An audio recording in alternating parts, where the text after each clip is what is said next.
So it's my privilege to introduce today's speaker, Dr. P. Radhakrishna Garu. Dr. P. Radhakrishna Garu has been in the profession of research development and technology adoption for about 30 years. He is currently working as professor and head of the Department of Computer Science and Engineering, NIT Warangal. His research interests include data mining, big data, machine learning, and database and workflow systems. Prior to joining NIT, he served as principal research scientist at Infosys Labs, Infosys Limited, Hyderabad, where he was associated with research projects leading to futuristic intelligence system and analytical solutions. Krishna conceptualized numerous research projects in the area of CRM, social network mining, web sequence, text image mining, e-check clearing and settlement, and financial inclusion, and associated in building innovation labs for leading industries. He also served as adjunct faculty at NIT Warangal and IIIT Hyderabad. Dr. Krishna Garu also served as a faculty at the Institute for Development and Research in Banking Technology, IDRBT, a research arm of the Research Bank of India, and an associate institute of University of Hyderabad, and a scientist at National Informatics Center, Government of India, Bhopal. At IDRBT, he was an advisor to many public and private sector banking in India in implementation of end-to-end enterprise data warehouse and business intelligence solutions. Krishna Garu was also a member of the IT Advisory Committee, Insurance Regulatory and Department Advisory Authority, India. He has been a member of the research advisory committees of several academic institutes. Also, Krishna Garu has been a member of editorial review board of international journals and reviewer of several international journals, including IEEE transactions on knowledge and data engineering, IEEE transactions on services, computing, informatics, sciences, data and knowledge engineering, informatics systems, and frontier and soft computing. Krishna sir has double PhDs, the first one from Usman University and second one from IIIT Hyderabad, 20 USPTOs, granted patents, authorized, co-authorized 6 books, and have over 100 publications in referred journals and conferences. He is also a tutorial speaker at several international conferences, including ER 2006, ICWS 2007, WWW 2008, IEEE Services 2010, etc. With this brief words of introduction, we invite us Dr. Today's speaker, Dr. Radhakrishna Garu, to please proceed over the session and explain us with smart contracts. Thank you, sir. You are most welcome to take over the session, sir. Thank you, sir. Thanks a lot for the long introduction. Thank you, sir. Thanks to the organizers who invited me to be part of this FDP program. Good evening to all. Let me share my screen.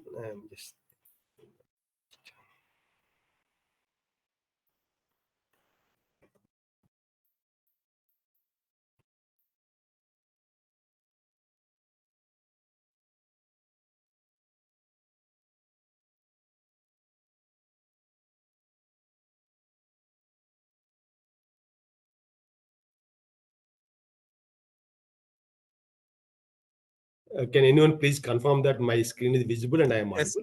Yes, sir. It's visible and audible. Clear, sir. Okay, thanks. Thank you, sir. Please proceed. Yeah, actually, the topic is like a smart contract, and many of you may be aware of it from the yesterday started this like a blockchain. So I'm mainly focusing on the smart contract aspects. Let us me give you a brief one what we have just started. Actually, as part of the Prayas scheme, there's a called a Government of India's Prayas scheme from IIT Billai.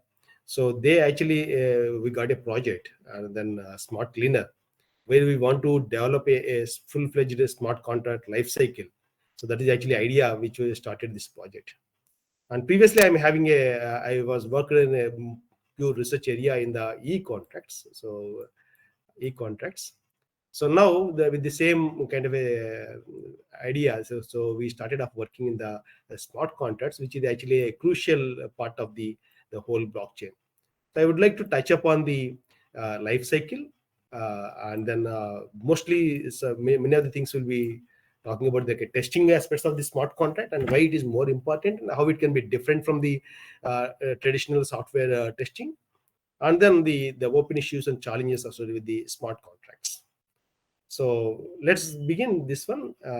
As all of you are aware, the blockchains are nothing but they are a distributed data structures, also call it as a ledger, and it will be useful to store the data or maybe the sequence of transactions in a user network, right? And then the it follows mainly the consensus algorithm that you might be already seen that one, having a consensus among the users, among the user network.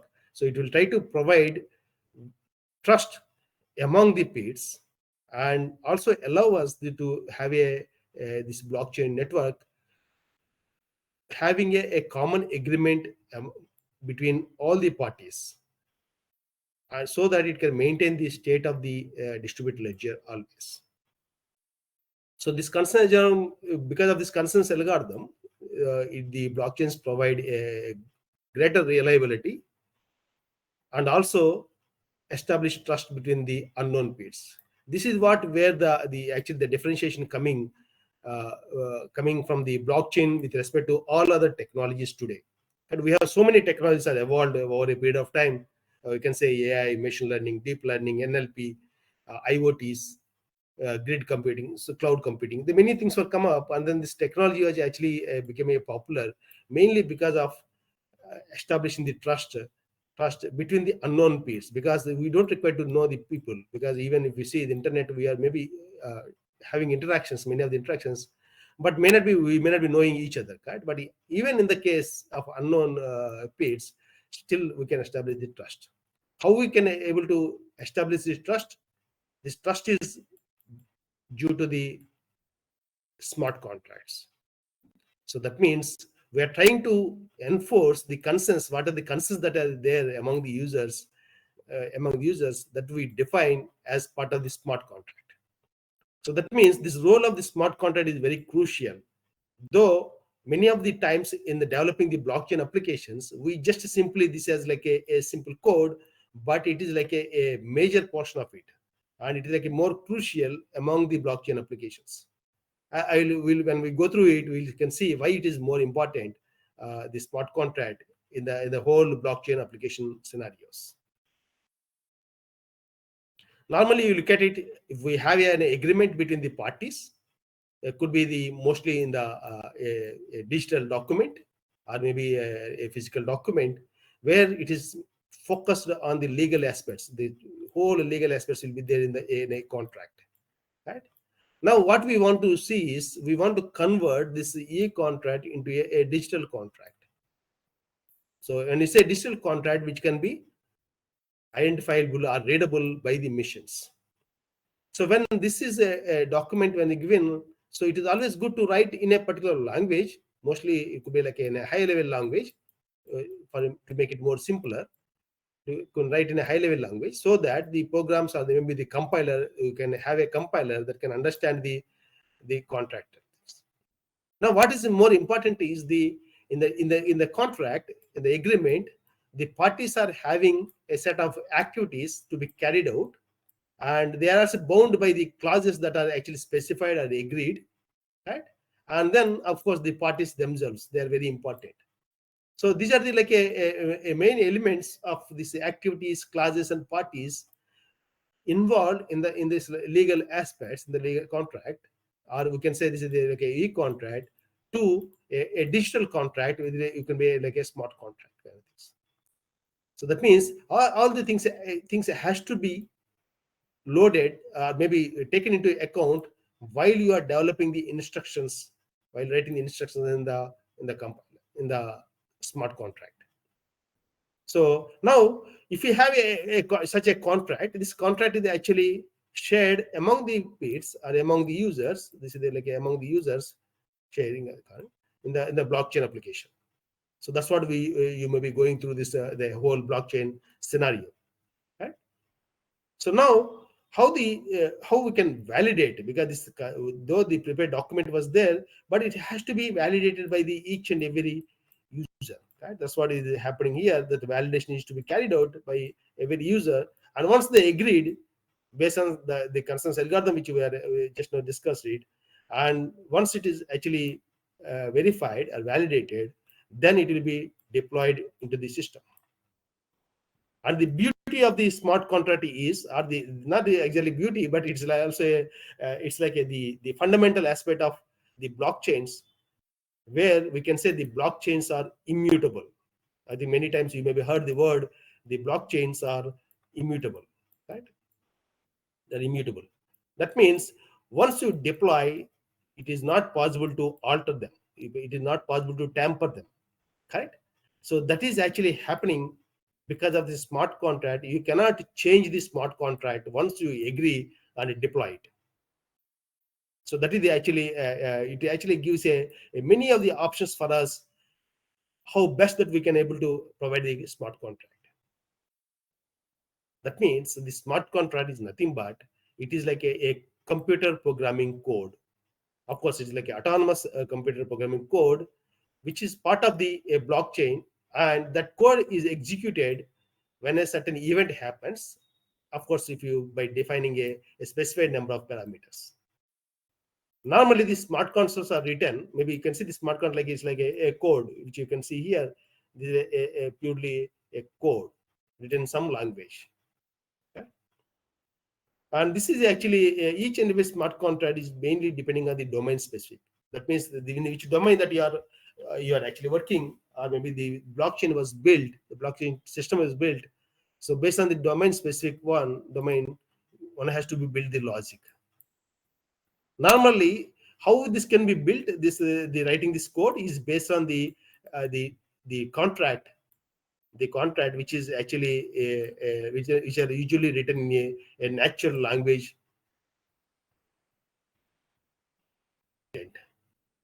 And this natural language content, when we say contract, it is binding by the law, correct? And also the parties has to abide the what are the terms and conditions available in the smart contract.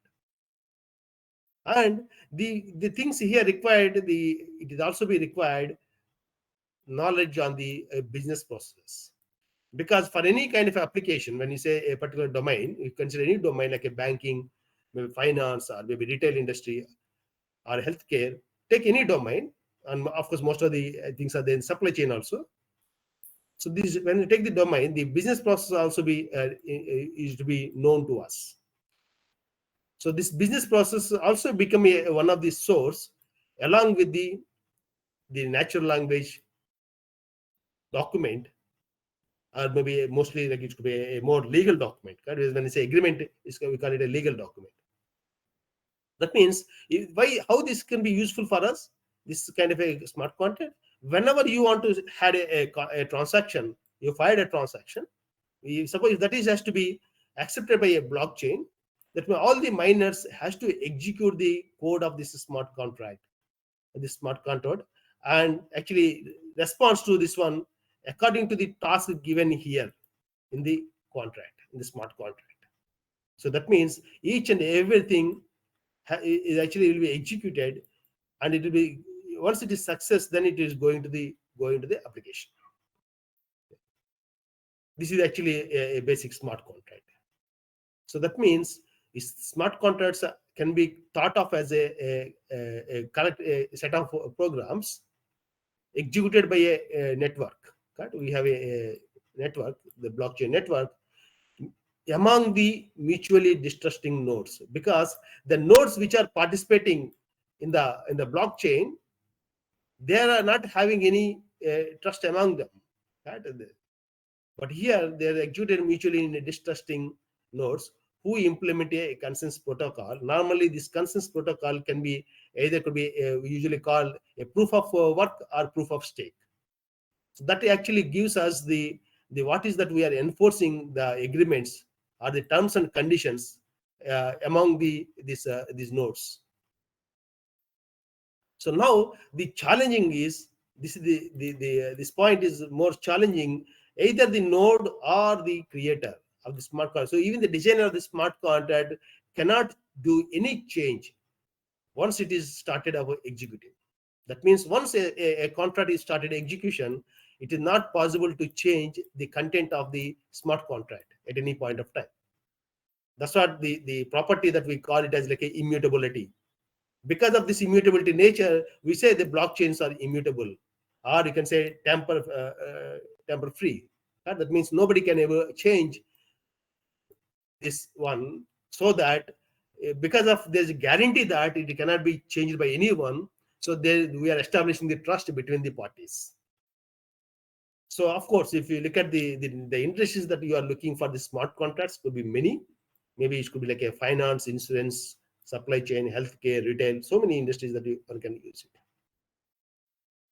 So these smart contracts normally written in a high-level programming language. We call like a for hyperledger actually having a language called Go, and then Ethereum blockchains having the Solidity. So most of our work when we started with this Solidity language. So the smart contracts available in the Solidity language, we use them for our project.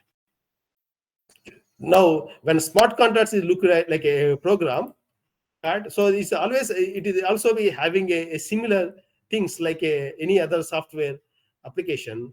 There is maybe deviations, errors, and vulnerabilities in the smart contract logic code.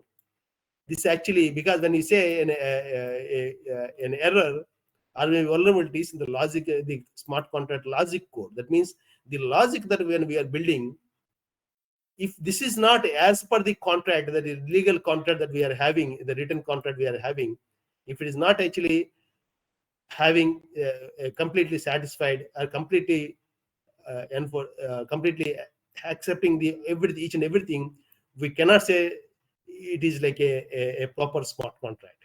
That means if people who are writing the code or logic, it should not have any kind of a deviations or errors or vulnerabilities. Because in the normal software applications, so these are the things that when a code was there's a possibility that we may be having some kind of a logical errors or like runtime errors, right? Syntax errors, all the things are possible.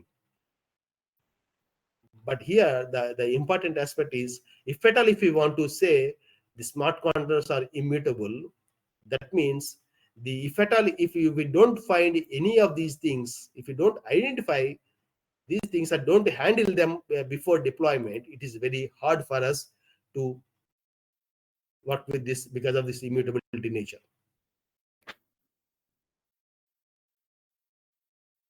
So now that means if you look at this smart contract, it's actually the two terms. If we understand the meaning of these things, the contracts indicate conditions designed to verify and execute transactions in a blockchain. Right? That means the terms and conditions, whatever there that is designed to verify and execute transaction in blockchain. That's why this is called a contract. So what do you mean by smart? That means this is actually automatically done. So because when we say a task is done automatically, we can call it like a smart, right? So the smart actually perspective means the conditions are programmed in a code to run automatically without the interference of third parties. See, this is more important, right? Because we are not required, somebody else will come and then do this one.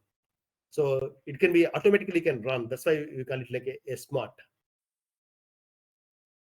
So what are the major components? If you look at the anatomy of a smart contract, mainly we have the each and every node where we are storing the data. We store the data in a database, right? So that means the database schema is one of the major aspect of it. And then second is the validation and verification of the transactions as when they are entering into the distributed ledger. And finally, there's a query optimizer which looks about the logic built by the blockchain, so that it can able the logic and able to read the ledger and then see that one can we have a more optimized query from mainly from the processing point of view. So these are the actually major components of the smart contract. Of course, blockchain is having many, but I'm talking about only the smart contract point. So now, how to add a new information, right?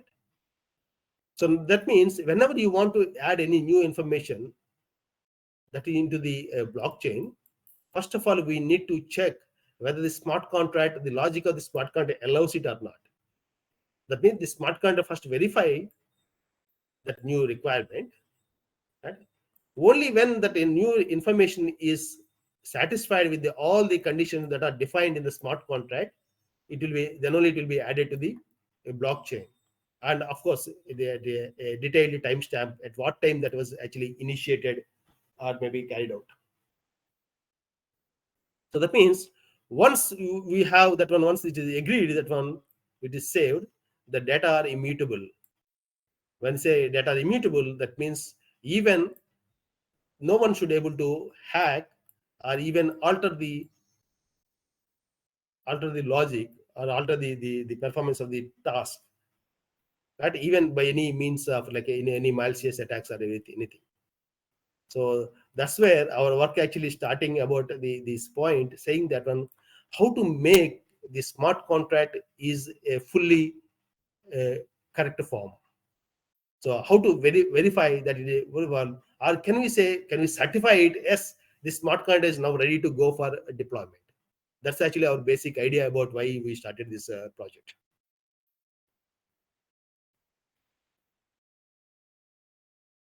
The characteristics, if you look at the smart contract characteristics, and it is like a autonomy, because it looks like a more autonomous entity.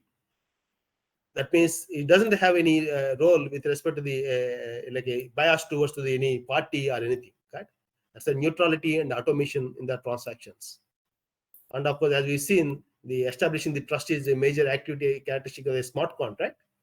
And then when you say a smart contract, why this is more important? When you say, why should we say, even it is like a simple software code, why should we give importance to that? Actually, the smart contracts will be handled on an assets, on a digital assets, right? Maybe all of you may be knowing by this time, you may be knowing like a Bitcoin and everything, right? They are digital assets. Or maybe you can say it could be like a certificates. So or everything can be called it like a assets, right? So that means it can able to express value of these assets. And another important aspect is if you have a provide a good transparency. That means a party need not to worry about it. Are there any kind of a changes are happening, or maybe the other party without knowing me doing something else. So any time it is possible to audit the code, and it is now actually makes that's why there's a link like is establishing the trust, and of course the immutability, because one cannot able to change or alter the contents of the smart contract.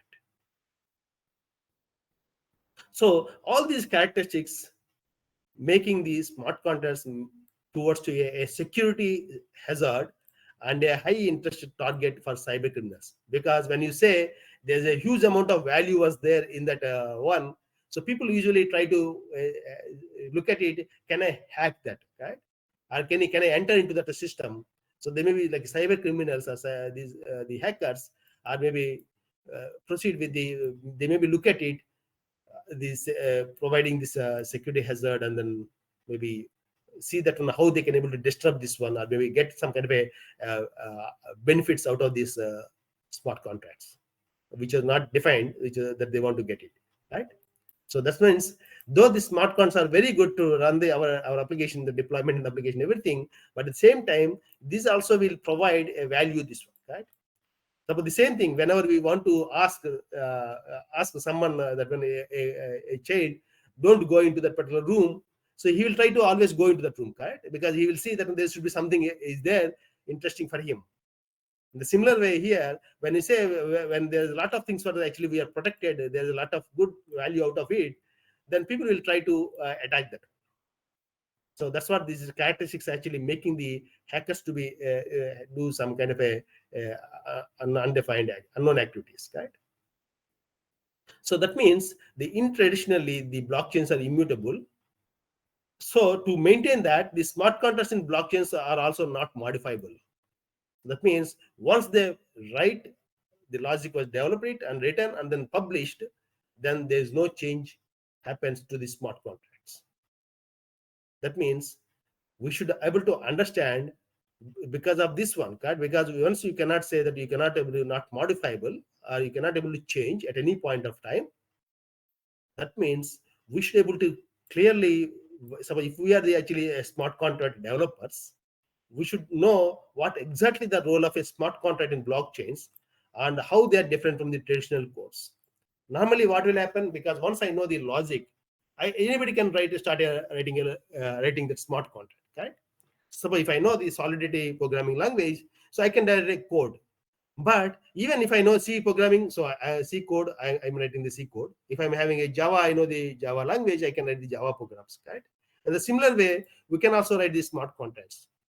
But the thing is, unless you don't know what is the role the smart contract playing, right?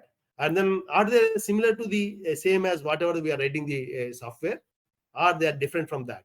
Unless we don't know these low level aspects, we may not able to build or maybe develop a good smart contract logic.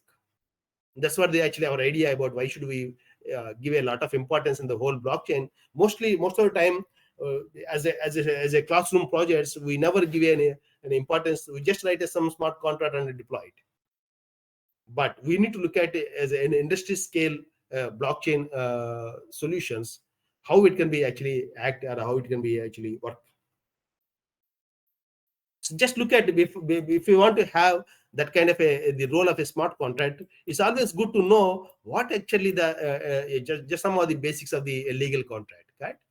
So that means this legal contract is a legally enforceable agreement. That means anytime something is happening, you can go to the you can use the law organizations where you can able to say that no, what are the problems that you can address it, right? So suppose that means the agreement is actually happening between two or more parties to meet certain obligations in return for certain rights. This is like a pure what you may be a legal contract.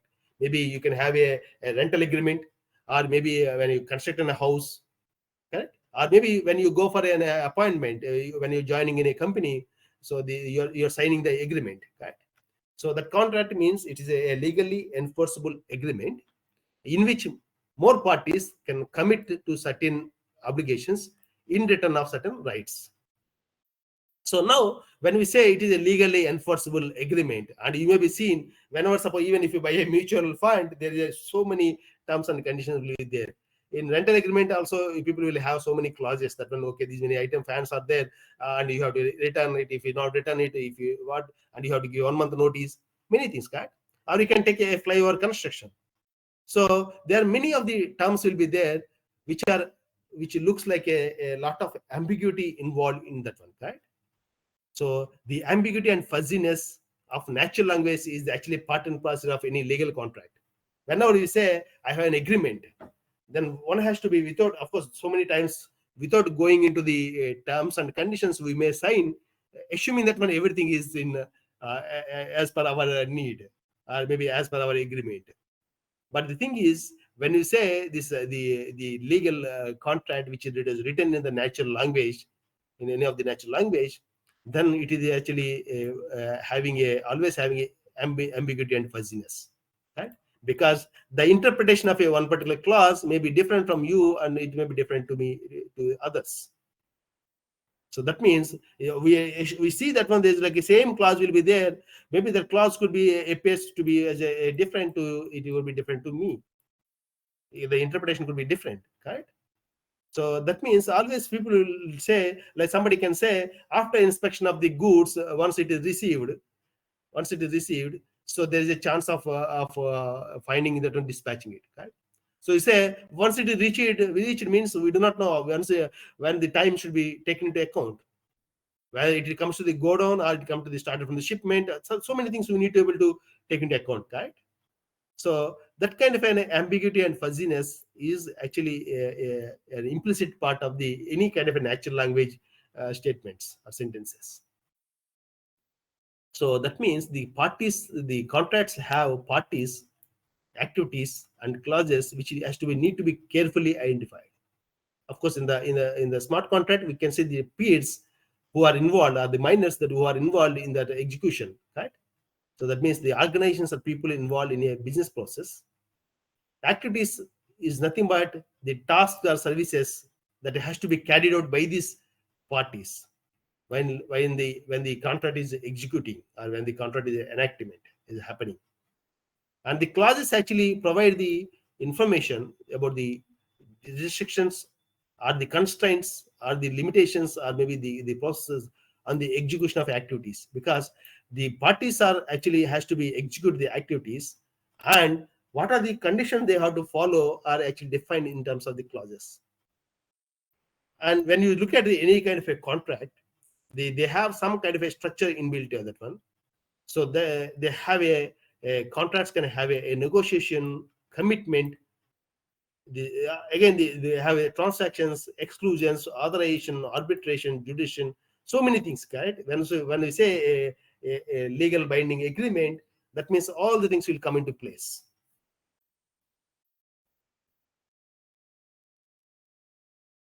Now, the clauses also will be looked at it in detail. You can see there could be an obligations, what it indicates, the what parties should do, and again permissions.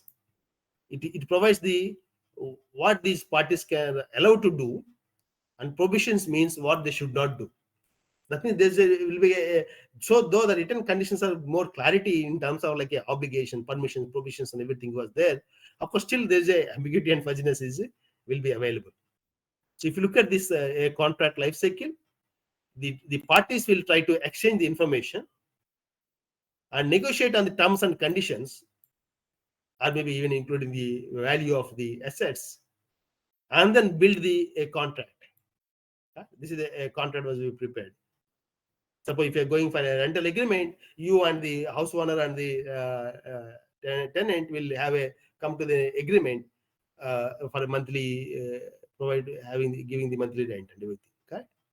So once the contract was prepared and signed by the parties, then it will go into the enactment stage where the actually the contract existence of the contract will start. Right? During the contract enactment phase, one has to be see the monitor the how the execution is happening, and maybe sometimes you can manage. Suppose you maybe saying that maybe every year whether the rent is paid maybe on or before 5th of every month, right? Then of course when somebody wants to leave, whether he has given the 1 month notice or not, or maybe suppose the 1 year is completed, is there any kind of increment increment in the rent or not? So many things will be happen. So this way the contract monitoring and management has to be taken place. Now, how this legal contract and smart contracts are actually looked at it.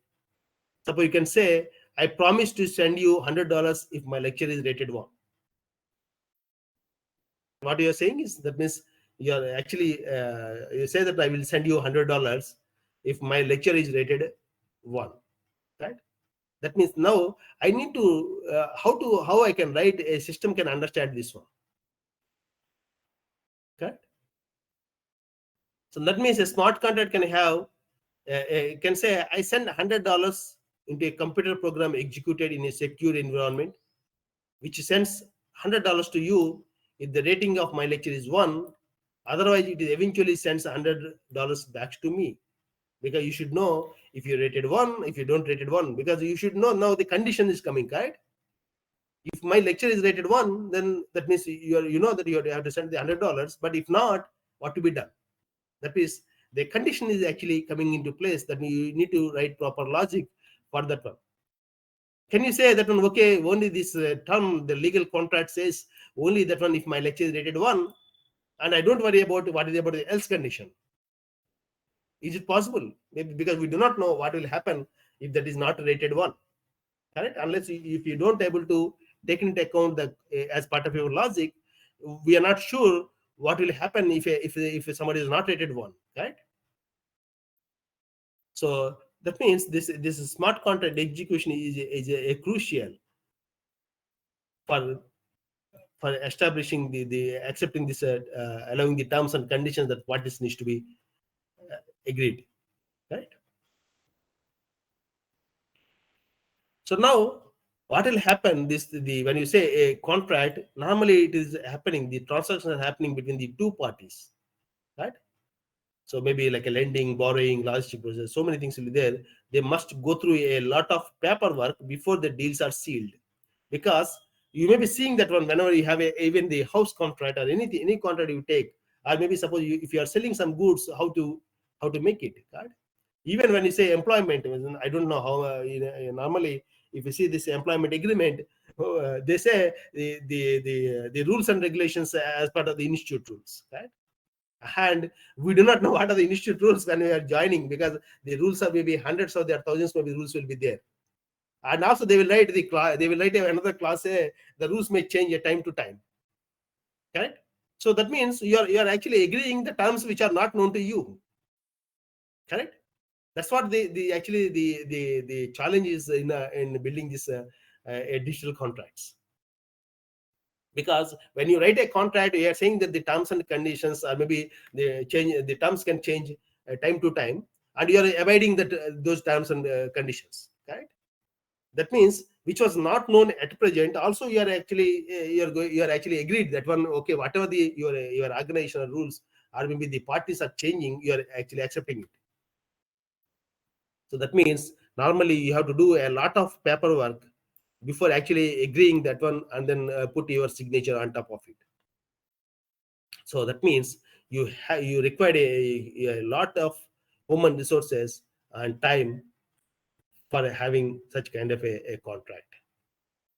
Whereas these smart contracts actually having a predefined rules that will make decisions in the chain, but not by the third parties like any kind of a agent or maybe broker or maybe any other organization which will come into picture. So that's why normally if you look at it, when you go for a smart normally a legal contract and everything, normally we approach an agent, right? So because we may not be knowing all the kind of terms and conditions that we need to be able to write. So that's why we usually go through some kind of agents or brokers to have that kind of a contract. But here in the smart contracts, we don't require any third party. So the smart contract we can able to provide with the logic and the predefined rules. Those rules actually allow us to make decisions in the blockchain. So this is actually the one of the characteristic which you have seen earlier, the autonomy, right? So that is it is actually helps us in achieving the neutrality and automation in the transactions. Here, this is actually what we need to check from our logic point of view. Right? The smart contracts are predefined rules, but at the same time, these rules are actually agreed by the parties. Correct? So some of the just giving examples of the some of the contracts written in a Solidity language. This is like a token bank contract, and then this is like a capture the flag contract. So of course you may be having a good number. These are all we taken from the web only. Some of the contracts which we have done our work. So now, if you look at it, this Solidity, of course, appears as like any other programming language, like a high-level programming language. You can have a token bank. This is like a token bank contract, and they have a logic like functions and everything. You can have the functions and for declaring the variables, everything. Right? So sometimes you can see if the message sender is equal to a new owner, right? If there's a condition was there, and it is give it gives a kind of a statement. If the condition is met, right, it executes. If the condition doesn't met, it won't execute, it will come out of it, right? But now how to know that the condition which was written is as per the your agreed one? How to know that one, right? Or first of all, is the logic is correct from the software perspective? Can you say is the logic is correct or not? So how we do, normally we do some kind of a build some test cases, correct? Test cases to have a condition yes and condition no. All the things we'll try to check and what is happening. So that means the test cases that you are generating has to be having a systematically has to be developed based on the logic that you written in the smart contract. Right? Now, when you say smart contract, that is actually any software code that is having testing, but smart contract, you can see the message sender. That means the users which are coming into place here, right? So that means the user has the role that is playing by the user, right? You can say it could be like a owner, or it could be like a sender. So this kind, they have to be play a role at different times of the execution, correct? So you can see there are many of the things which will be actually taken care by this logic.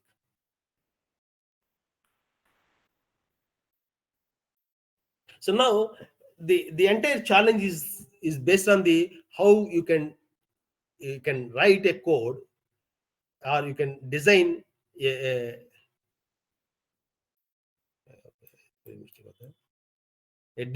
well-behaved smart contract.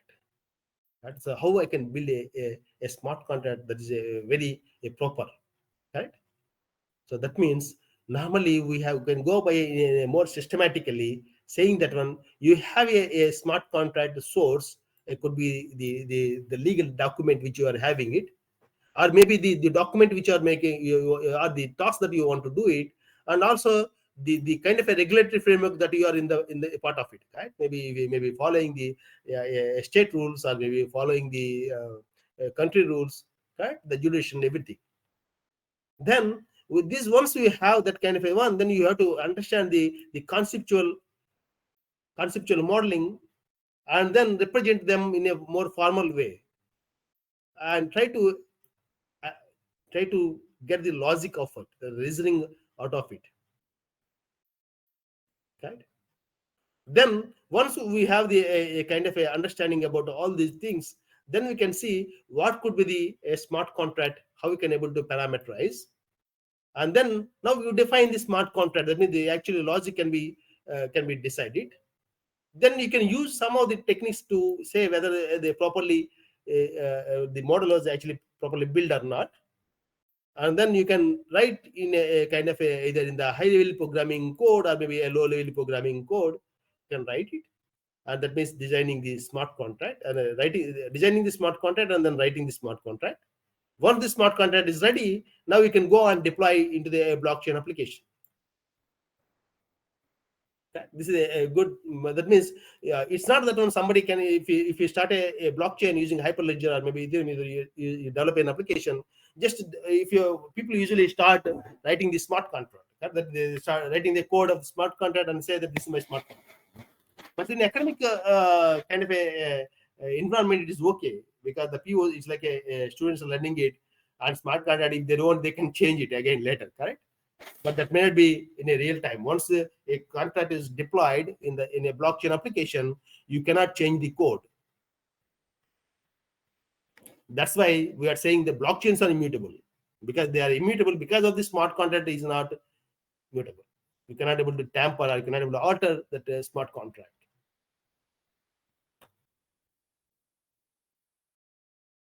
So now what happens, sometimes the smart contract is happening, and because it is a software code, always the like a normally software code, when we talk about there's like a defects, bugs, deviations, so all the things will be there, right? So that means we should have can it be repaired? Can it be repaired? Right? Because once we want to ensure that there should not be there will not be any the errors, or maybe there could be any deviations from the expected aspects, right? So that means the smart contract repair could be one of the activity which is involve the patches, right? Because the repair might involve patches in the event any the smart contract breaks, right? So that means while testing the errors or bugs, can we develop automatic repairing techniques so that whenever the bug is there, they can be automatically repaired before the smart contract are deployed. So one of the project in our project, one of the task is, can we build a automatic repairing? So currently we are into to be doing the repair, but we are doing repairing it once we are identifying the bugs, and we are doing the repairing at a shallow level, but we are working towards the having a fully automated can be done, automated repair can be done. So still we are working on that. Of course, the deployment, this is a main aspect, because if you want to run the blockchain application, so the deployment has to be done. That means the smart contract, once it started from the legal contract source, and it will end with the deployment phase, right? So that means the entire life cycle of a smart contract ends with the deployment phase. So, and then this actually smart contract you can put into a platform for the deployment purpose. So that is a deployment could be actually a last phase of the smart contract life cycle. And then once you deployed, there is like enactment will start. Though we are saying this is a deployment is almost like a ending phase for the smart contract, in terms of it's ability to modify or correct it, right? But once it is deployed, then the enactment of the smart contract, that means the execution of the smart contract starts. So is executed, a smart contract is executed, and its outcomes are recorded for compliance and audit after a consensus on authentication and verification has been obtained. Because that's what the blockchain will, once it is deployed, it will take care of the compliance and audit aspects of it. Right? So that means each and every blockchain, that is the distributed ledger that we are usually talking like a distributed ledger, is updated with the same state. Is important, which is the same state, because that means whenever you have a new transaction, it is actually updating the same state. It is there once a smart contract is started execution. So that means if at all if you want to do any new updations to the transactions, because we are not saying the transactions are immutable, we are saying transactions are going on. The immutable is that the smart contract logic, right? So that means the fresh update, that means once whatever the transactions which are already placed in the blockchain also cannot be changed. So anything new things are coming, they can only be updated. That means updated means you can only append it. Normally we can say in the database terminology, when we say going for a database kind of thing, we are saying that read only databases, because we in the database one, the two fundamental operations are read and write, right? So that means when you say write, there's a possibility that when you can able to change, and then all other problems like or consistency, atomicity, isolation, all the things will come into place, right? The ASIC properties. But when it comes to the read only, that means you are not going to the alter any data. Of course, we are actually safe from the all other properties, so we can able to go ahead and then do some kind of analysis on top of it. That means the existing transactions are not going to change. But suppose in case if the new data comes, or here also new comes, that we are only appending to that database. As a whole, if you look at the smart contract life cycle, so we can say a smart contract starts with this creating that smart contract. Particularly, I'm saying the smart contract logic, which you are building it out. Of course, previously you have all other state like looking at the source like well-behaved contract, right? We are having that one. So now, once we have a smart contract was created, you need to conformance with respect to what? Because you are having the legal terms, and a designer build this smart contract, right? The logic. One has to know this logic is as defined in this contract. That's the conformance. That is more important. Because what will happen is maybe the designer also thinks this condition is correct, which he has written the logic is correct, but we do not know. And there may be several clauses or maybe activities will be there. He might be forgotten something also, right? We do not know. That means, can you once a contract from the you have from the e-contract or maybe a physical contract we are having, you made the contract. Can you confirm with the digital contract with this e-contract whether it is exactly correct or not? That means the everything was taken care by the contract or not. And now I don't know how many of you are looking at the current technologies, how it's going out, and some of the buzzwords are going in the industry. Actually, we are given one of the project to one of our student, saying that one, can you say if they're given a e-contract, that means a contract in the readable format, right?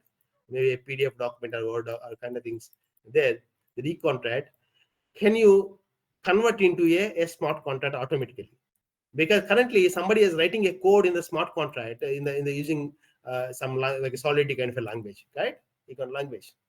So once we ask the student to do this one, this how can you translate automatically the given e-contract in a smart contract? And few days back he came and saying that one, the ChatGPT is doing this one, then what I need to do more? I don't know, any one of you aware of the ChatGPT?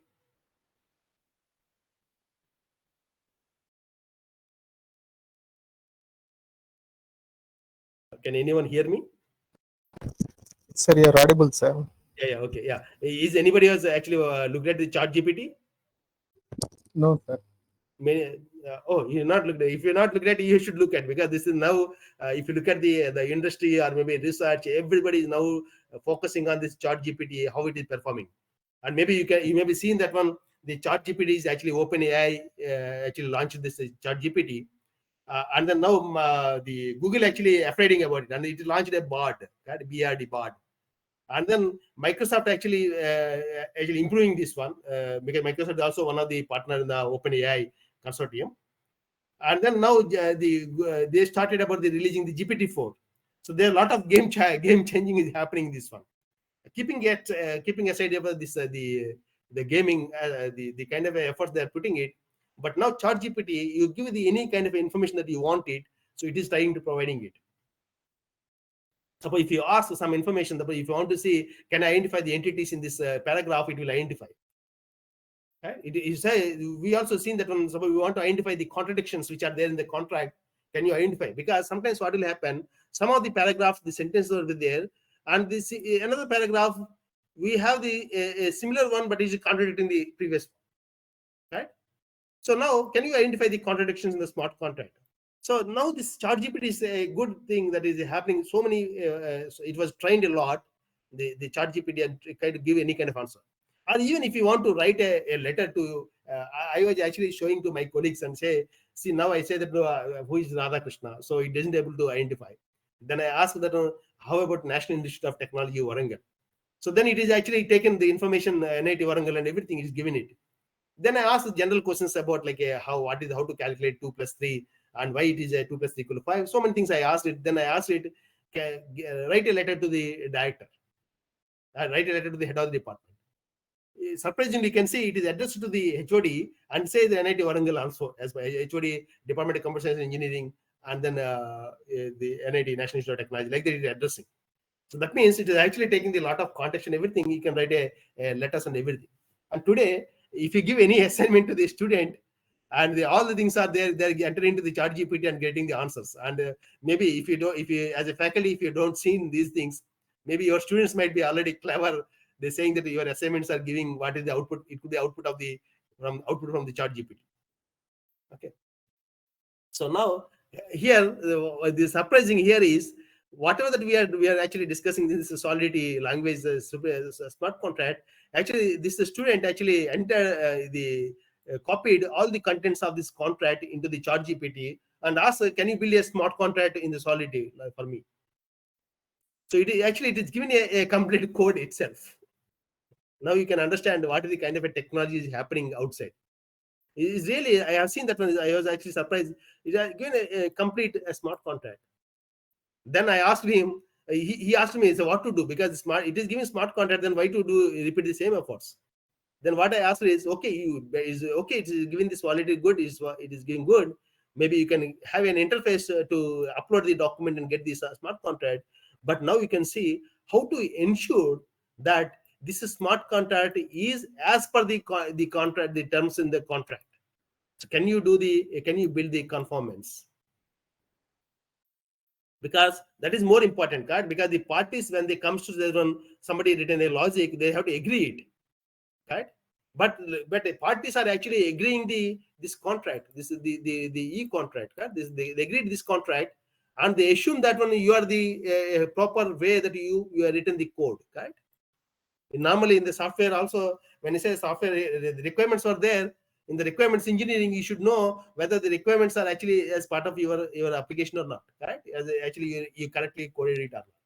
Or instead of saying correctly coded, have you taken account of all the aspects or not? I can give a simple example. In I was actually working in a previous organization. In my previous, when I working in the previous organization, one of the work which we are doing with the client project, they asked us to migrate the data. So they have a data in in normal the traditional systems, and they want to migrating to new system, and they asked us to migrate the data from here to here. So we have a good migration tool. It having all the facilities like a ETL, like a extra transform loading, and everything was there. But not here, not the transformation logic was not there. They want to say what are the data was there in this database. Can you migrate into the new one, right? Maybe here they're having in the mainframes, and now they want to move to the Oracle kind of thing. So can you move it? So yes, we told that yes, that is possible for us because we can able to, because our migration tool can access the data and take the record by record and then push into this one. Right? It done it. Now he asked at the end, he asked it once, say we are doing this one. So now he says, how I can ensure that, because how I can ensure that all the data, all the records which are here are actually moved here as here. We can say, oh no, my logic was there, I was done it. Right? But maybe we do not know, are there any while doing this one, maybe by shooting the network requirements, the bandwidth needs and everything, maybe some of the packets may be lost, we do not know, right? Or maybe anything can happen between this one, this logic to be keeping here. Maybe at the time of writing this one, maybe the other transaction writing, so the next transaction maybe may not be written. We don't know. As a logic point of view, as a migration tool which we develop it, we are sure that yes, this is the everything we are taking care. But how a user, how you can build a confidence to the user, that is more important, right? He says, tell me how we can say this is correct. It is not possible because it's like a huge amount of the data, because they are actually almost like a 30 years of the data they are having. So it's not possible to say each and every record you can view here and view here, correct? It is not possible. Because if it has, they can do it, they could have been typed it. Why should we have a automated tool to do that? So actually, we actually build again a piece of software, our innovation one carried out here, saying that one we actually provided the technique here. See how, of course, we started with a simple technique like a hashing. Suppose you can hash here, and you can add a hash here. If both are same, at least you can say you're actually you are in the, at least in the position to say that everything was reached, right? So that means, but this hashing has to happen at multiple levels. It cannot be only one level. It could be having at the column level. It should happen at the row level. It should happen at the data table level. It should happen at the database level. So at the multiple levels you have to add, and then properly you need to system. You have to write good engineering solution to do that, and then provide this one, so that to get the here happening. So that is actually what we has to happen even in the smart contracts to develop the build for this conformance. And please note that the conformance is not testing your code. Just a conformation is whatever is there in the one, you are able to take it into account while writing the smart contract. The testing comes either that logic was written correctly or not. That is there any bug is there in the software. That means in the normal software also you have a requirements engineering, correct? Once you develop the software, but once you design and develop the software, then still you will go for testing, correct? The same thing here also, you need a testing. See that one, is there any kind of a errors associated with that one? See why it is more important later, but this is a testing required, and once the testing was done, it should be verified. And in case if there is any kind of a deviations are there, or maybe there is a logic that could be maybe allows others to attack that one, we should be able to look into it and then prepare a repair, the repair engine. Either it could be like a manual repair or it could be like an automated repair. You can make it, and then once you say if required, you can test and then continue this process. And once you know that when this now the code is in the correct form, then you can certify it. Yes, you can, now it is ready for going for deployment. And you can say, you can have it 100% confidence. You can say, I can go and deploy my contract. Can you certify it? And then you can deploy it. So maybe you may be knowing in the digital payments, we have a certification authority, correct? Certification authority is because what are the encryption, the logic that you are using it, it is provided, the keys are provided by the certification authority, correct?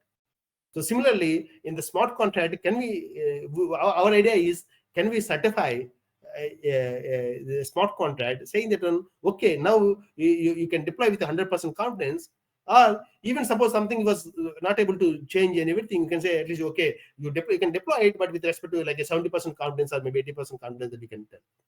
So you can upfront, you can certify it, how much it is readiness is there with respect to the deployment, right?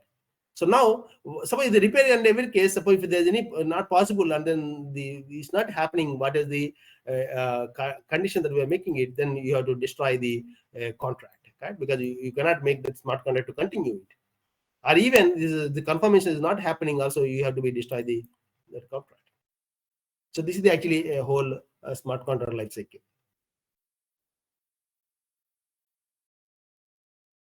There are many of the phases for the smart contract, right? You can have the starting from the creation. And when you say creation was there, we should be able to talk about the readability and the functionality aspects, right? So that means how we can able to you can have the source code which you can able to read out.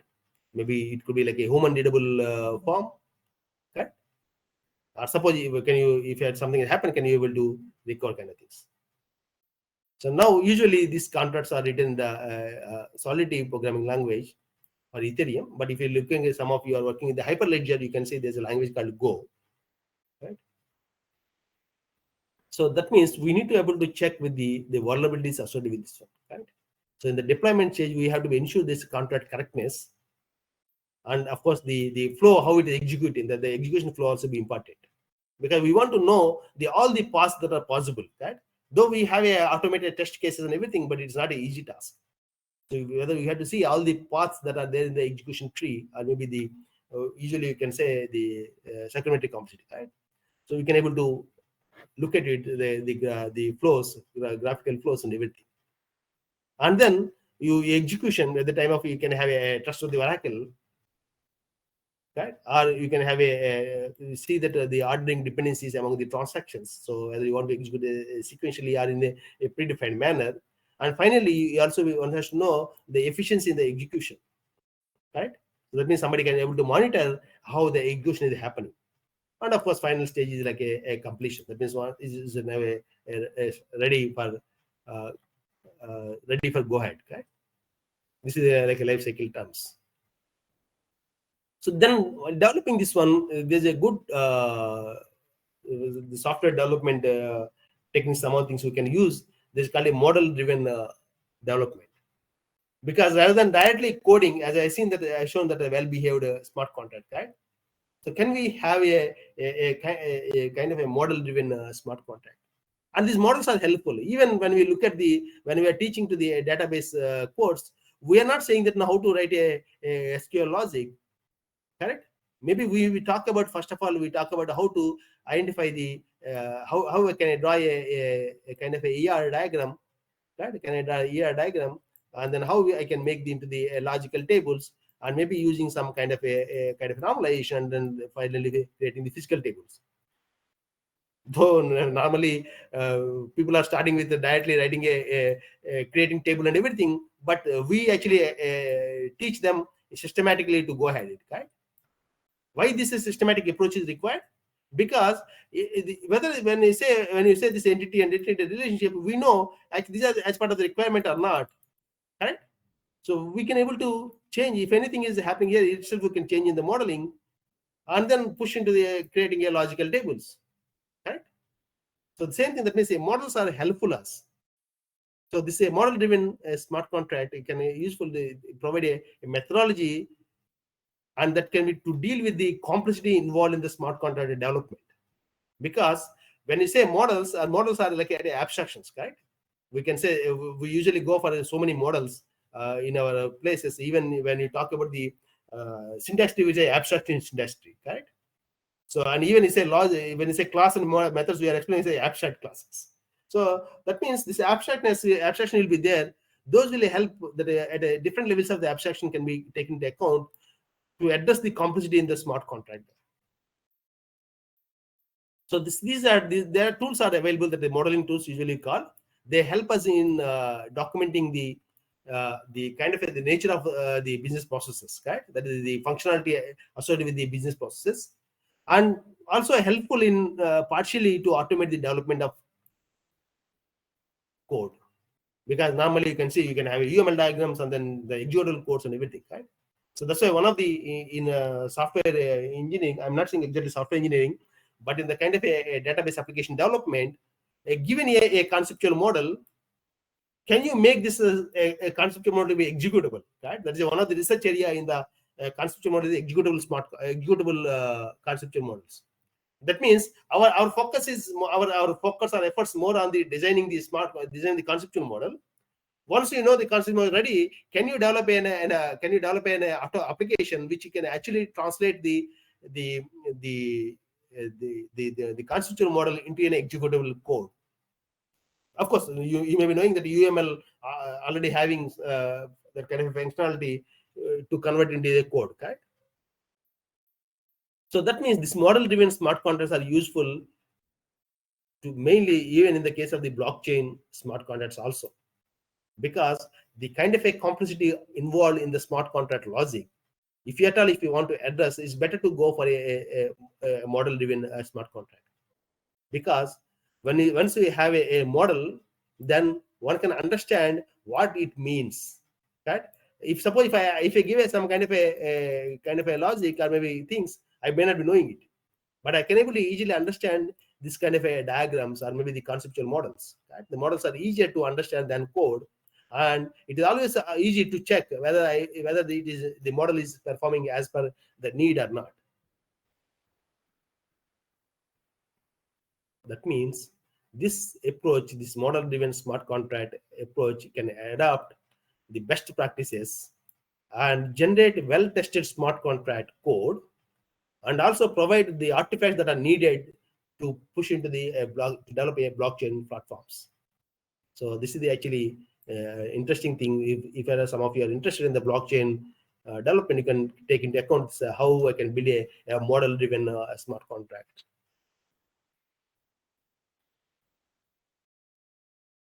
So that means models helps in lot of time, right? Because if at all if you say that your model is correct, your model is correct, that means you are ensuring this because you can easily check for the accuracy, right? And you know it what is there in the model, then you are actually saving a huge amount of time during this creation, testing, and repair. All these three stages that you are actually you are saving a lot of time. Now, always we are talking about the smart contracts. Then what are the issues with that? That is also important, right? So then these smart contracts actually sometimes they have a reliability on the external data, because what happens when you're writing the functions, you are actually accessing the data, right? You say if it equal to 1. So now in the Bitcoin, suppose some of you knowing, so the price of the Bitcoin, or maybe you can take any other value assets. That means sometimes it is smart contracts, there is a necessity to initiate critical functions like margin calls and everything. They have to be done automatically. So that means the external data, can you rely, how much you can rely on the external data? Because your own application is okay, but you are actually explaining to the, right? So that's why the smart contracts frequently use external data from third-party programs, right? Usually the third-party programs we call it like oracles. So that means there's a dependency on the oracles, right? And those dependencies, are they actually introducing some kind of a operational risk? That's what important, right? That means suppose you are getting the data and suppose assume that the data was corrupted, or maybe they're saying that now onwards I cannot provide you data. Maybe if the data is coming from the multiple countries and the country was not as per the rules changing in the country, they are not providing the data, right? Suppose you say that when you assign a particular person to a task of authorizing it, suppose that the person was left. Unless you are not going to, you're providing a change in the instruction saying that the authorization has to be given to another one, you cannot able to get that one, right? You stop there. So that means what happens if the data source is corrupted or maybe any other such kind of a functionality. So that means we should be able to know the dependency on the oracles, and then how we can able to rely on such kind of a external data. Again, there's a second one is the high stakes flaws. That means if any flaw is there in the smart contract, it actually leads to a huge amount of it costly errors, and that maybe leads to the loss of users' assets. There's a possibility that when the users also lose their assets. Okay, that's why people are now at the Bitcoin and everything. People are saying whether to go ahead and to buy Bitcoin or not, or to involve in the not buy actually is can you generate the Bitcoin or not, right? So that means because if these flaws, if there is any flaws, they are actually very difficult to identify, and also it's possible to correct it, right? Because of the many of these governance structures, you cannot do easily. So if I say an authorized person was left, the person who actually going to authorize is left, unless the policy level, somebody has to say, no, okay, this is the person now who has taking over, correct? So till that time, you cannot able to assign a new one. It's not like I say from X to Y, but it has to be going into the system, legal system, saying that okay, now onwards, this person is authorized to do that, correct? So unless you don't have follow this kind of a governance structure, then definitely. Suppose a simple thing, if you look at in the banks, suppose if you have a can be signatory, two people can have a signatory on that, and suppose one person left the organization, and you cannot process any checks, right? So you have to be, you have to go to your rules and regulations, how to add a person, a signatory person, onto your bank account. Similar things are happening for any other contract also, right? That means we have to have a good number of supporters who can able to vote the change that you proposed, or maybe accept it, right? There's some typos are there here. Accept. This is actually accept. So now there are loopholes also with the contracts, because we are actually going ahead with the pre-programming conditions, right? There is a predefined rules which are there. So we are trying to, the predefined rules were pre-programming conditions. They are actually key while executing the smart contract. Why it is actually a key part of it? Because you have a lot of ambiguities, and sometimes we may omit it also. The omissions, the ambiguities and omissions facilitate parties to breach their conditions that they agreed. Because always parties, because see, as a human, we are also be autonomous, right? Though we agreed it, tomorrow I say, no, I don't agree it. Or maybe you can say, no, I agreed because my son was asking me to agree it. Or you can say, my boss, my manager was asking me to sign it, I signed it. Correct? So there are many things. That means there are ambiguities, and also sometimes the omissions, which are actually allows us to facilitate parties. And remember, these are more important. Though we may think that a very simple thing, but you can see while writing a smart contract, I am suppose having some kind of a variable, I defined it, okay, or maybe something was I handled here, and I never reached to this part. As a look wise, I may say that okay, I handled it, but I don't know this. This actually, this is like a dead code, right? This is a dead code. Is the dead code is actually because of you, it isn't required and you made it a dead code, or you forgotten something link from the top, right? Something link you forget into the other ones. We don't know, but we cannot go as you can see the contracts, the parties are not a techno savvy, correct? They don't have any knowledge of the coding. The users don't have coding. The designers only having the knowledge of the coding.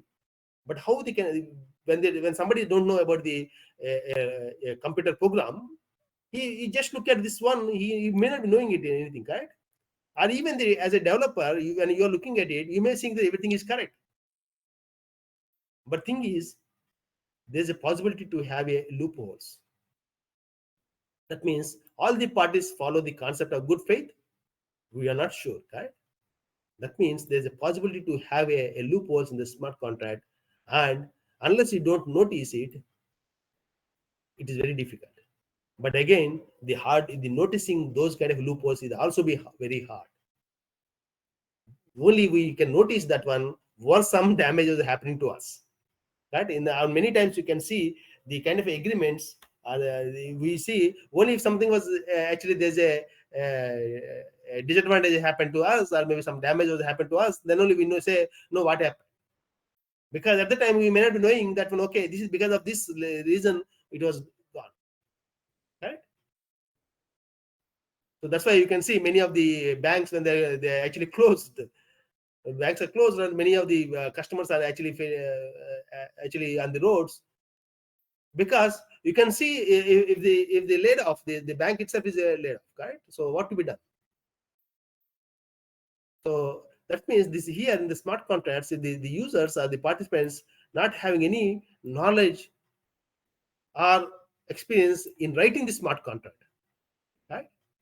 So if that is the case, they may not be able to detect this underlying these scams. They cannot able to identify, because a programmer which kept some variable intentionally, which can be useful to attack. Right?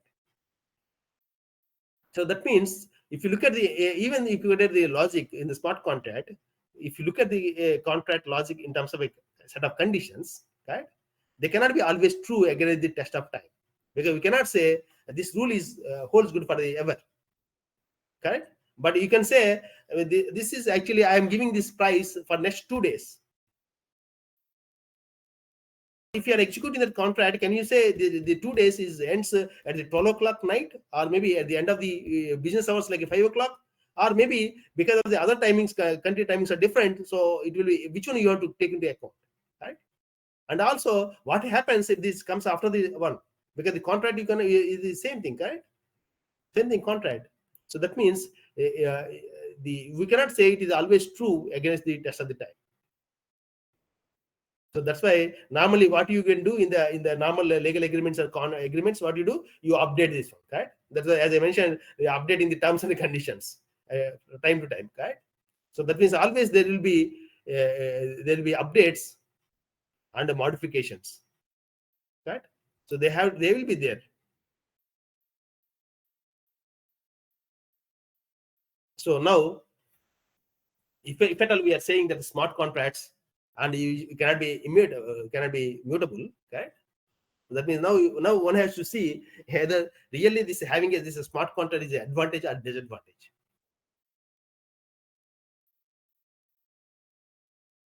So that means we should have, rather than discussing more on this one advantage disadvantage, because we have to go ahead with this smart contract if at all we are going for a blockchain kind of application, right? That means the point is here we should have a good testing of the smart contract before deployment. Why this testing is more important? Because they are actually collectively control, these contracts are collectively control the digital assets. What are the assets that you are having? It is controlling it, right? And they're actually, the contracts are actually providing the trust among the users, and based on the trust only they are transferring the assets between them, right? Of course, the assets can have, the assets can have their own value.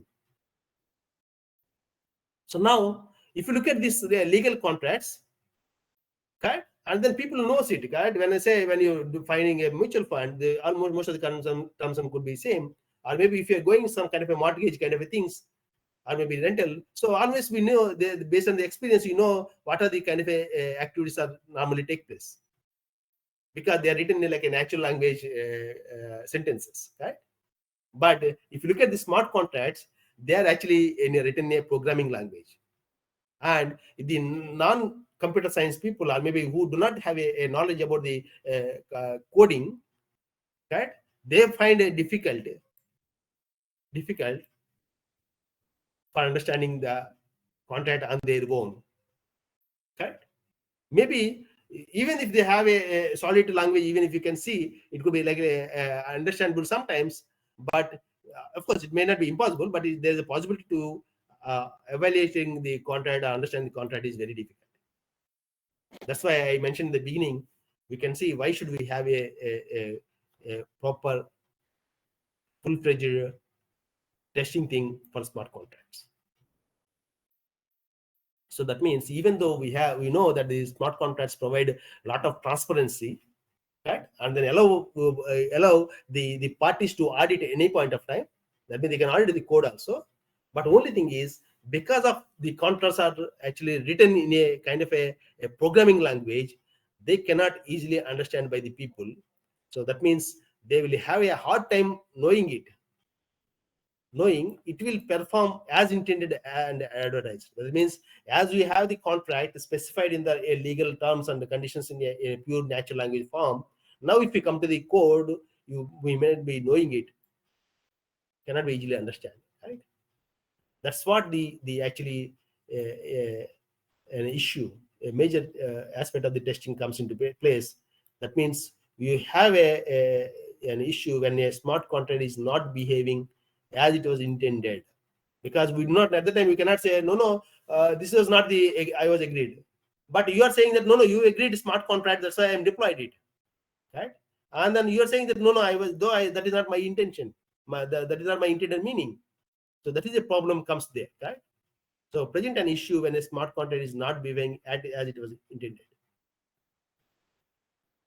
So that means smart contracts has to be looked at into that one, whether they are working correctly or not, and they are as per the business requirement or not. So that one can able to find out the vulnerabilities or defects in the code that is in the smart contract, right? So another problem with the smart contract is possible to intensive hacking also. There are already a lot of attacks are there in smart contracts, and a huge amount of money people are lost, because this is actually a more dangerous than a conventional hacking things, because you are already deployed and you can't change it, right? There is a fundamentally, that's what, wherever we come to smart contracts, this always comes into place. They're saying that when the contract becomes immutable, right? So now it is already deployed, you cannot say that you are not. So that means there's a possibility to see that one, can we create a high risk, high stake paradigm? So because we cannot we cannot add a patch like a Microsoft release patches, right? Or maybe any software licensing, say you have patches. So the deployed code is nearly impossible to patch. So that means though we have a lot of value, the assets are having a huge amount of value, which are transacted in the blockchain, the smart contracts are valuable, but at the same time, they are vulnerable also. So there are already different kind of attacks were there. This is one of the attack is the re-entrancy attack. Actually, the people are lost almost like $60 million, right? So they actually stealing the tokens of the value of the $60 million from a contract, and ultimately they actually the hard fork that created Ethereum Classic. So then another one is the second parity multi-sig wallet hack. This is also be actually the code was actually exploited. The code is well written, but is exploited to run it in a non-intended context. And again, there's a huge amount of the around 300 million, 300 million worth of cryptocurrency was frozen. So, and then of course in this back token, this system is also attacked because simple is the integer flow, overflow, and multiplication. So you can see this is actually may not be thought when you are creating and then starting initially, right? You may not be overflow, you may not expect the overflow will happen, the integer overflow happening on the multiplication. So that means actually an actually large amount of tokens transferred to malicious accounts, and suddenly the price of that token was made zero, almost like a zero. That means the severe consequences of any of these attacks shows that we have to give a lot of importance to the verification of that smart contract before deployment. Okay, that's just actually more important. So of course, there's just I took from the one of the paper, what are the top 10 vulnerabilities in the smart contracts. Because normally you can see in the information security, you will find a lot of these attacks, correct? Similarly, you can find here also the many of the things. These are the top 10 actually vulnerabilities in the smart contract. So this is actually our now till now I'm just giving the how the smart contract was there. Now I'm just going to the what exactly that our role in the whole this smart contract project. So our idea is, can we develop a smart cleaner so that we have we have say that from the smart contract logic is as needed, as intended, as we envisage that one. And in case if there's kind of some kind of a repairs outcome, can we see repair it? And finally, can we certify it, say that okay, this is like a 100% or maybe 80%, 90% that you can say you can go ahead kind of thing, right? So our approach, the high level framework is we have a smart contract, and then we try to prepare a bug report using several of the tools which are having the software testing tools. Some of things are our own internal developed things. It could be like of course fuzzer and everything already available, but we have done this the mutation fuzzer and then everything. So those things we have taken into account and prepare a bug report, right? And then prepare these test cases and then look at the condition coverage analysis, how much is going, and prepare a report. And then from this one, you can do some kind of a repairing. Maybe you develop a repairing engine, and then make finally this smart contract is a full proven a smart contract. That means after repairing that you can able to publish what can be the smart contract. This is actually a very high level framework. So we are actually improving most of these tools. One the existing tools, and we are developing our own tools.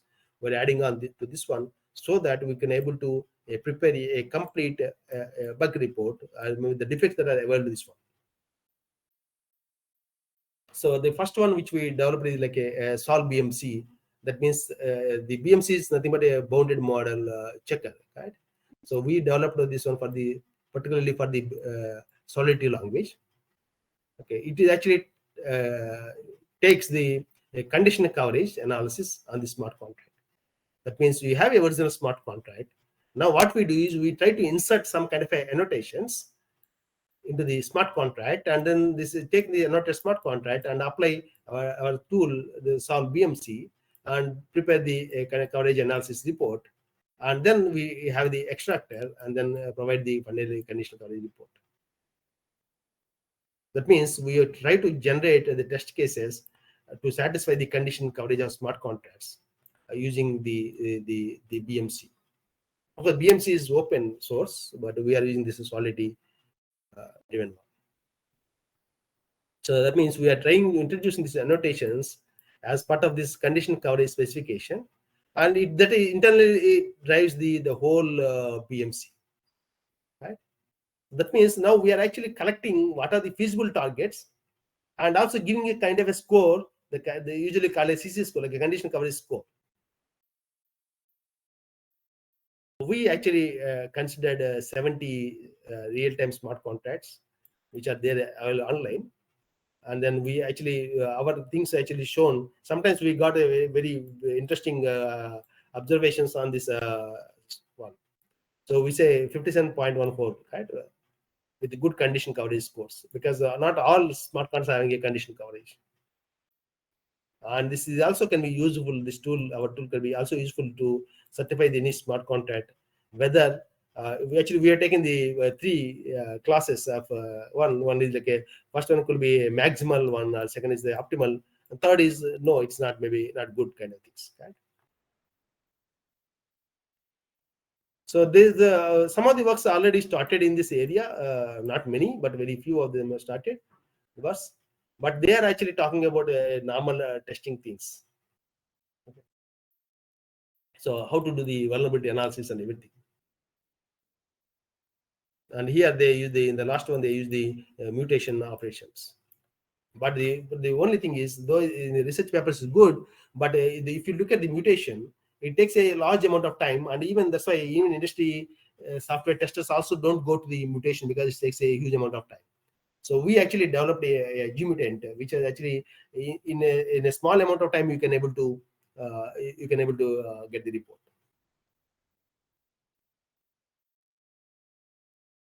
This is the readiness of the one, because when we want to develop a new tool, we should see how much of the readiness was there, what are the things are available with us, right?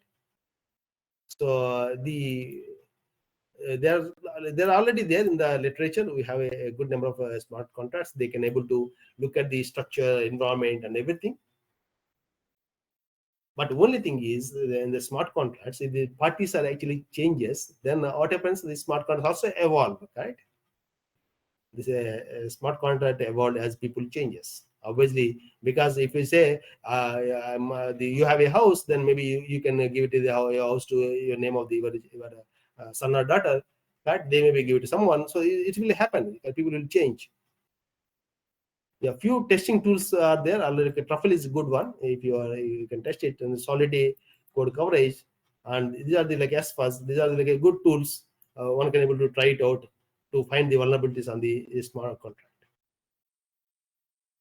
So our approach is actually looking at is to show that when this is like a flow chart, just now what we discussed it, we want to find out the conditions. Particularly, suppose if you have a condition, you have two cases, kind of like a binary cases, right? Like true or false. That means for each and every condition, you can have a two paths, right? So that means those things actually we are trying to introduce at the place these assertions. So these conditions are helping us to where to do the annotate the smart contract. That means, suppose if you give the annotated smart contract, because this is what we want, you added annotations to the smart contract. Now what our solve BMC does is, it is taking this the constraint solver and try to find the reachability places, because we will say that code of where the reachability, right?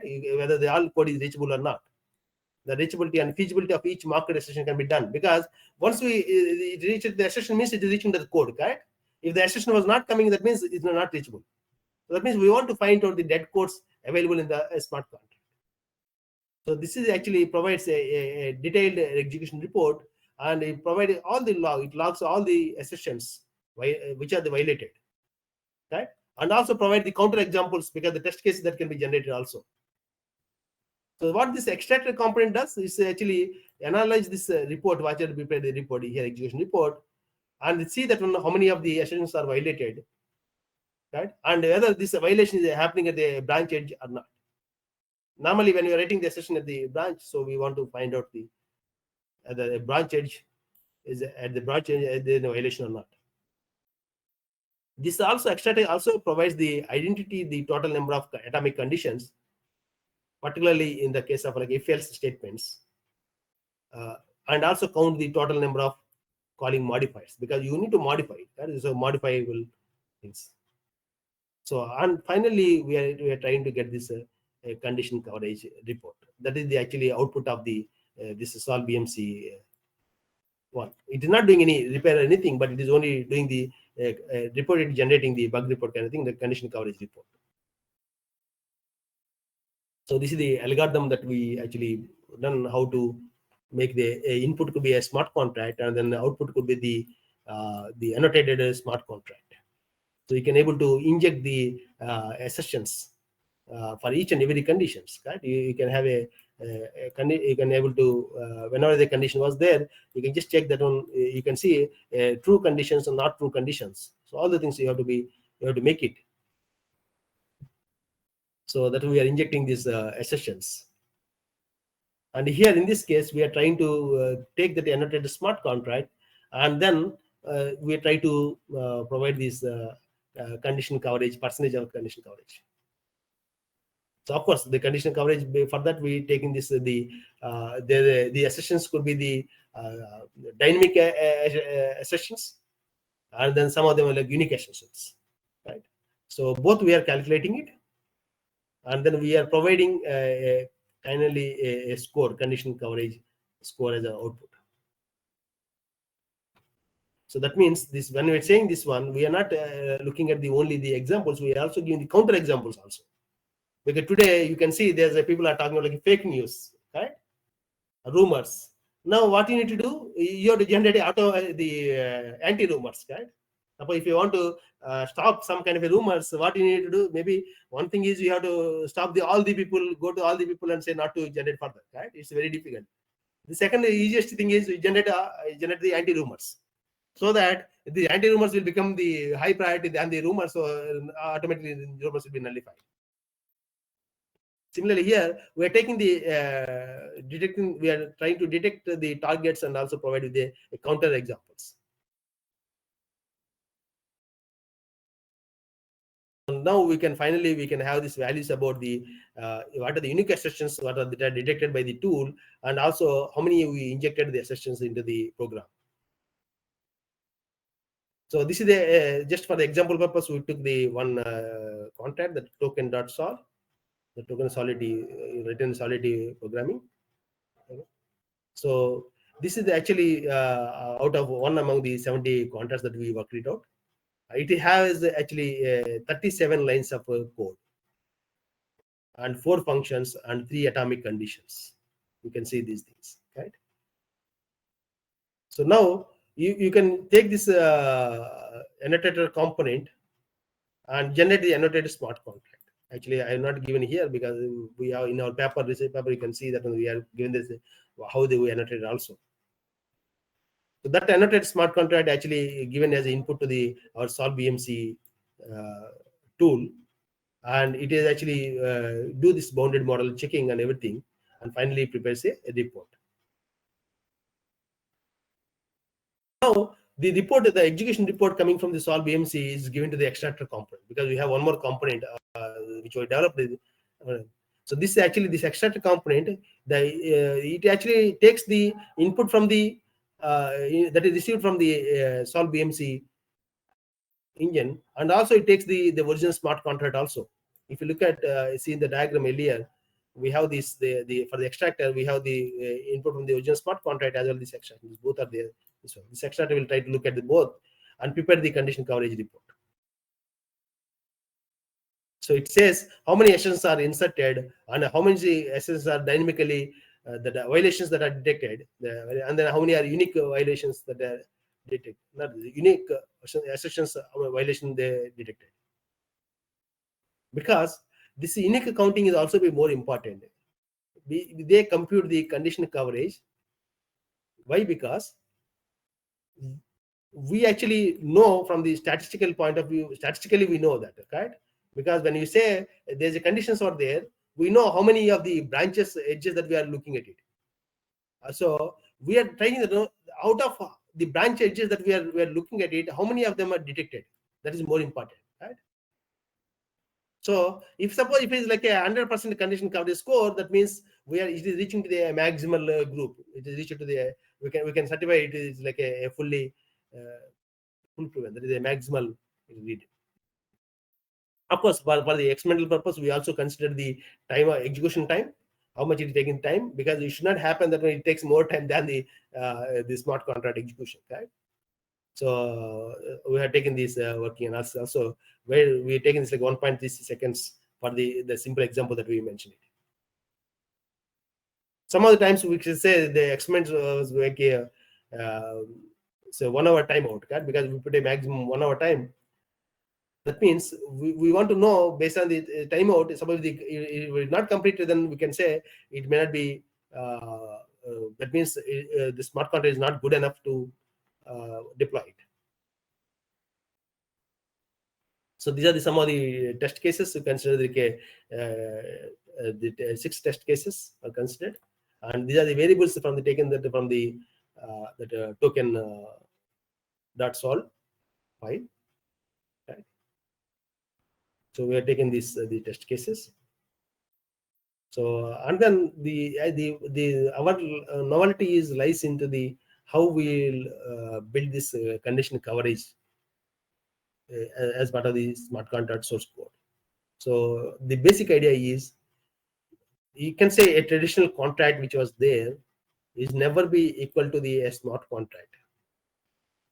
Of course, our ideal case is it is to be, we should want to equate it, right? But it may not be. So that means we cannot able to compare line by line kind of things, right? It's not a straightforward. You can compare this to traditional programs, because we want to treat these smart contracts in a different way. So what our idea is, can we take this like a hybridization or combination of the techniques? Can we use it for that one, so that they are good in the meaningful and useful also. So our test case generator is trying to provide this coverage analysis. The coverage analysis means it actually taking the condition coverage, decision coverage, and modified conditional decision coverage. So MCDC also it will take. So most of the tools currently they don't have this one. So this is our own part of it. So developing such mechanism techniques to reproduce the smart contract as a error-free smart contract, right? So that the idea is, can we have a maximal code coverage? That means at the end, once you repaired, everything was done. If you can able to say the maximum code coverage, that means we are actually developing a automatic repair engine also. Of course, we are yet to reach to that. We are still working on that. So our actually thing is, can we find the early bug detection in smart contract? That is what our idea. So our approach helps us in early bug detection, and also can we say, can this smart contract can somebody can say there's no risk associated with that one, right? So that means a risk-aware smart contract. Can we develop the smart contract that was published can be a risk-aware smart contract, and also during this period, can we develop a knowledge repository for commonly occurring the defects, right? So that will be useful for us to build this automatic repair component. So that's what where our idea and the novelty lies into the whole modeling aspect. So we have done the results on this 70 contracts. We are taking this 70 contracts. So because of course, because when we want to do as in academic institutions, so we are taking the open source which are available, right? And of course we tested with the 60 smart contracts. Okay, now these are the our experimental setup. So now this is smart contracts. This is 70 smart contracts. We actually made into the three groups. One is the group with the group having a label with the optimal, and second is the maximal, and third is incomplete because they are not complete enough to go ahead. So how we made it? This is actually we given as a 1 hour timeout, and based on the 1 hour timeout, we are looking at how much is happening. So if we have a condition coverage less than 100%, then obviously we are saying is like a more optimal. But the execution completed within the 1 hour, but still it's not. But the condition coverage is not 100%. In the second case, we got the contracts which are come under the 100% condition coverage, and also completed within the timeout. That means we are reaching to the maximum. In the third group, so that means there is not able to meet any zero condition coverage. It is only meeting zero condition coverage, 0% in coverage, and it is not able to execute. They complete that execution even within the time frame, that is a 1 hour time frame. That means we can say the condition coverage achieved is incomplete. So that we can say we put all those contracts in the incomplete group. So just we divided this one because to represent this one, how much of the contract logic can be looked at it. So these are some of the results which are making the 14 smart contracts are in the optimal group. We are saying that for each one we are looking at each smart contract. We're looking at how many lines of code are there, how many modified lines of code, and then we find out how much is the you can say the edges that we want to insert, right? The total branch edges that are available in the contract, and then we also look at the dynamically covering the branches which are covered dynamically. Normally you can say this it may be repeated, right? In the loops you can repeat it kind of things.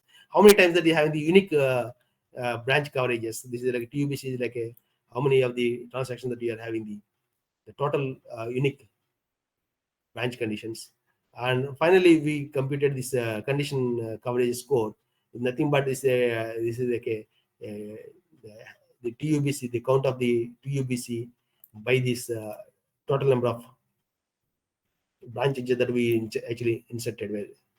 So that we are actually taking the condition and score, and finally how much time it took also we actually reached out here. So you can see this out of these 14 contracts which we are having, right? This is these are all 14 this and plus this one. These are all 14 contracts. You can see there are total 18 branches were checked, and 600 branches were uniquely covered. Right? And that means on average the condition coverage of group 1 is 81.74%. So, and of course this is average time for all the things. The average time is 130 seconds. These are the actual results for the group 2, where we can reach the 100% coverage. That's why we call it as a maximal group. So where we got about 26 smart contracts. So here we had a 474 branches, and they are uniquely covered. So that's why the group is 100%. That's why you can see all the values here will be 100. I don't know whether you can see or not. It's written in a green font, but it's like 100, 100, because the condition coverage percentage is always the 100. That means how many average actually you are inserted, you are able to find out uniquely. So you are able to you are finding everything you are able to find it out. So these are the out of this, these are 26 smart contracts. These are the 26 smart contracts. So now you can, if you look at this group 1 and 2 results, so now you can see how the condition coverage scores are coming for this all these smart contract programs. And of course, you can take the times, how much the time is counted for the line of based on the lines of code. For the incomplete group, there are 30 smart contracts resulted. This is the one, because you can see it is not able to reach to any of the things. You can those who are having this one, but value we cannot reach it out. So obviously this condition coverage is 0. Of course, this was timed out in 1 hour because we kept a 1 hour time limit. I think that may be good enough for this exercise. So these are the 30 contracts. So if you can see, line of code is actually around 400. That is the average line of code with 82 average branches. But now what happens is our solve BMC tool has run out of the resources, so that we don't have any no coverage information. That means there's a issue with these contracts, with the contracts, right? That means we have to give something, say, maybe either you have to destroy it or maybe you have to rewrite this smart contracts. See the aggregation about all the groups were there. So what are the key takeaways from our work is that one, can we want to serve as a certification tool, because we say group 1, group 2, group 3. That means we are saying that right, whether is your smart card is 100% condition coverage or not. So that means maybe if we can make it a more robust, such that we can able to provide a certification tool. So then this our solve BMC also clean the smart card by automatically removing the dead atomic conditions. So that means if you automatically remove the dead conditions, atomic conditions, at least useful for the code repairing part, right? So currently we are doing this one because we are trying to identify the dead code, dead conditions, dead atomic conditions, and then we are actually commenting it. Of course, commenting is a very shallow level of repairing, but at least it is useful. But only thing is whether this code, that code is actually intentionally was written, or maybe you maybe forgotten to link to some useful thing. That's what we are now thinking, that how we can able to connect to this one. So we are using some kind of graph approaches to do that one.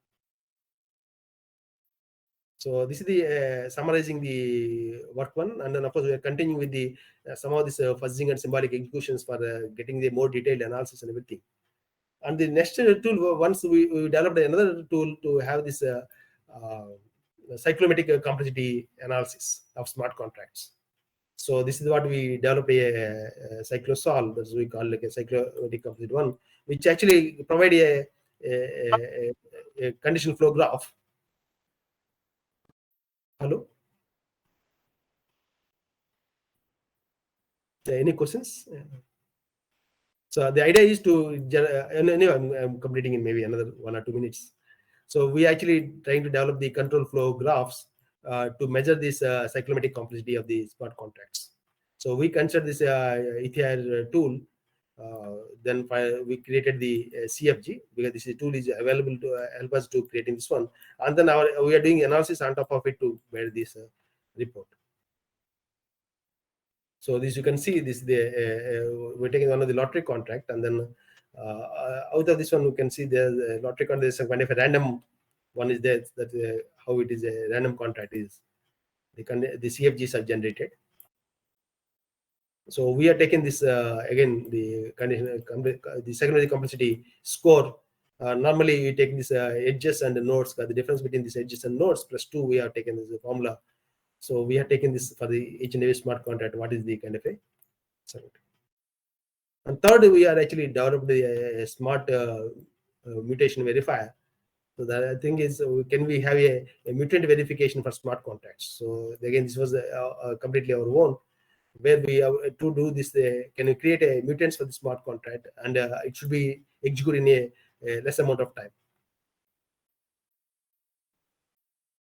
Of course, if you look at the challenge, now come to the challenges, because even though we say blockchains are immutable kind of things like a, but in real world, we need application should be mutate, right? We cannot say I cannot never change it. So then how we can able to take that as a challenge, that how we can able to say you can incorporate the mutations, because you cannot say I can never change it, right? There should be possible. So that means we may be trying to change as a new transaction and can conflict with the existing ones, because even if you change that one, you add it as a new one, but it is actually maybe conflicting with the existing one, right? So that means you can say an example, you can say a vendor might decide to excuse a one-time late payment, because preserving the long-term commercial relationship. Because normally you can say if you are a good customer, loyal customer, they can say okay, they can excuse one time, right?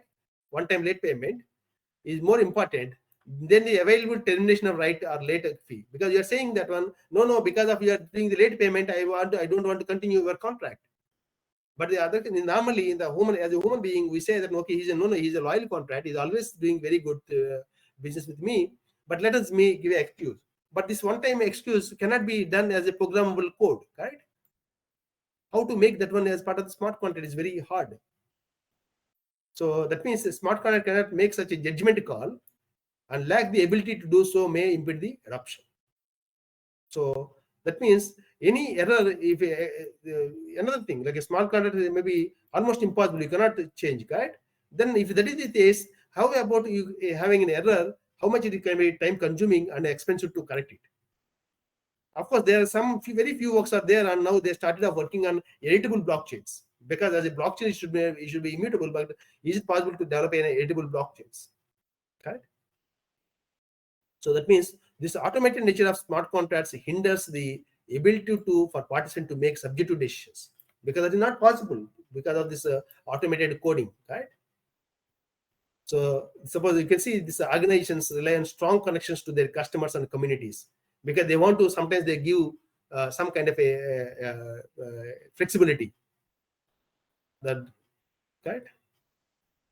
So there are so many. One approach could be like we actually started about developing a mutable blockchain, like a editable blockchain, using the parameterized smart contracts. So can we? Is it possible to revise the consensus? That what our approach we are focusing on this one. And also we want to consider the smart contract workflow, so that we can able to easily modify wherever is required things are there. Of course, by taking into consensus again into account. So you can see there are a variety of languages are available on the blockchain forms. One thing is, the challenge is to design a generalized model or approach that works for all. So that is again still a grand challenge. So then you can say how long the trust will you maintain. Now currently the trust was there, but how long you can maintain the trust, right? So there are some of the open issues just I listed out. So I can take few questions if you have, because how we can able to early bug detection and then evolving information systems, changing regulation and policies, how we can incorporate it, how to automatically repair the contract, and how to certify the contract. So all the things were there. And as a process, can we create a good knowledge repository that can be useful for doing the many of the tasks automatic? So to end this one, so just create a safe smart contract. I think I'm on time. So any questions?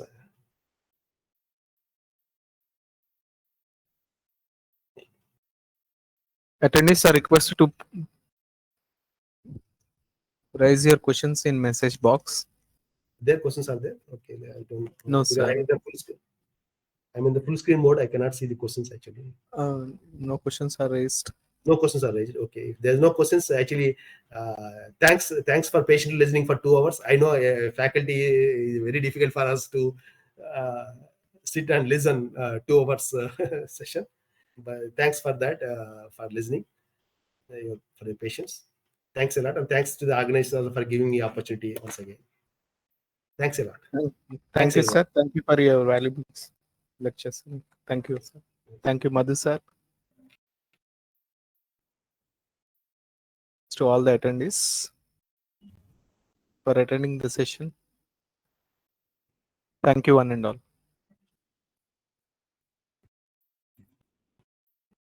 Yeah, thanks to everyone.